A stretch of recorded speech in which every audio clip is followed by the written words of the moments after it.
السلام علیکم سامعین، 21 محرم الحرام کی تاریخ شروع ہو چکی ہے، 16 جولائی ہے۔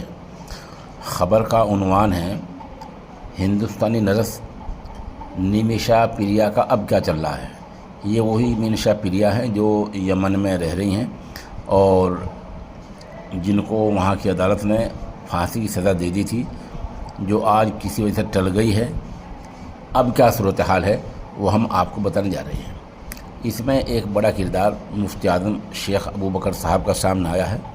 ہم خبر کے آخر میں مفتی اعظم کا تعارف کرائیں گے اور انہوں نے کس طرح کارنامہ انجام دیا وہ بھی آپ کو بتلائیں گے، لیکن اس سے پہلے یہ بتلا دیں کہ جو مقتول کے اہل خانہ ہیں، گھر والے ہیں، وہ ابھی تک دیت کے لیے، معاوضے کے لیے ماننے کو تیار نہیں ہیں۔ وہ قصاص، یعنی خون کا بدلہ، خون کی بات کر رہے ہیں۔ آج کی یہ تازہ خبر ہے اور سنیے۔ یمن میں 2017 میں مبینہ طور پر قتل کے معاملے میں قصوروار ٹھہرائی گئی کیرل کی نرس نیمیشا پریا کا معاملہ ایک بار پھر سے سرخیوں میں ہے۔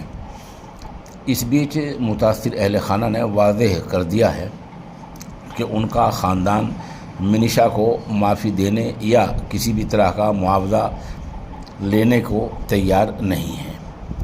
بی بی سی عربی کو 14 جولائی کو 2 دن پہلے دیے گئے انٹرویو میں طلال مہدی کے بھائی عبدالفتاح نے شریعہ قانون کے تحت قصاص کی مانگ دہرائی ہے اور کہا کہ نیمیشا کو اس کے جرم کے لیے سزائے موت دی جانی چاہیے۔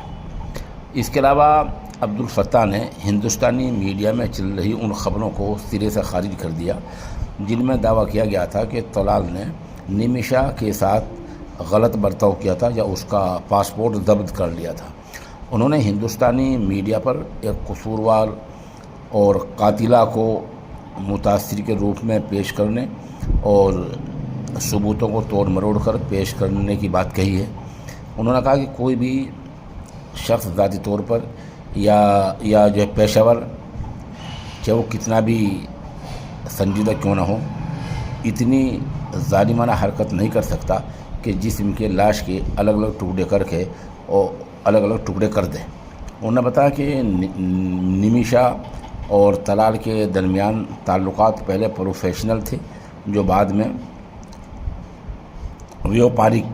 بیوپاری کاروبار میں بدل گئے ہیں، اور پھر ان کی شادی ہوئی جو لگ بھگ 4 سال تک چلتی رہی۔ عبدالفتاح نے کہا، ہمیں نہ صرف اس ظالمانہ حرکت کا دکھ ہوا ہے بلکہ لمبی اور ہمیں بہت تکلیف پہنچی ہے۔ ہم بہت تکلیف میں ہیں۔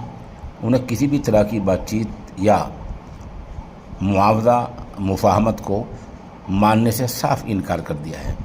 واضح ہو کہ کیرل کے 36 سالہ نرس نیمیشا پریا بہتر نوکری کے مواقع کی تلاش میں 2008 میں یمن گئی تھی۔ وہاں ان کے مقامی تاجر ساجدار طلال مہدی کے ساتھ تعلقات وقت کے ساتھ بعد میں بگڑ گئے تھے۔ یمنی افسران کے مطابق نیمیشا نے طلال سے اپنا پاسپورٹ واپس لینے کی کوشش میں اسے بے ہوشی کی دوا دی۔ نتیجہ طور پر اس کی موت ہو گئی۔ اس کے بعد نیمیشا اور ایک دوسری نرس نے مبینہ طور پر لاش کے ٹکڑے کیے اور اس کو ایک پانی کے ٹینک میں پھینک دیا۔ نیمیشا پریا نے قتل کے الزاموں کو چنوتی دی ہے، لیکن یمن کی عدالتوں نے اس کی اپیل خارج کر دی ہے۔ وہیں ذرائع نے صحافیوں کو بتایا کہ بدھ کے دن صنعاء میں ہونے والی اس کی موت کی سزا کو تو ٹال دیا گیا ہے۔ مانا جا رہا ہے کہ سزائے موت کو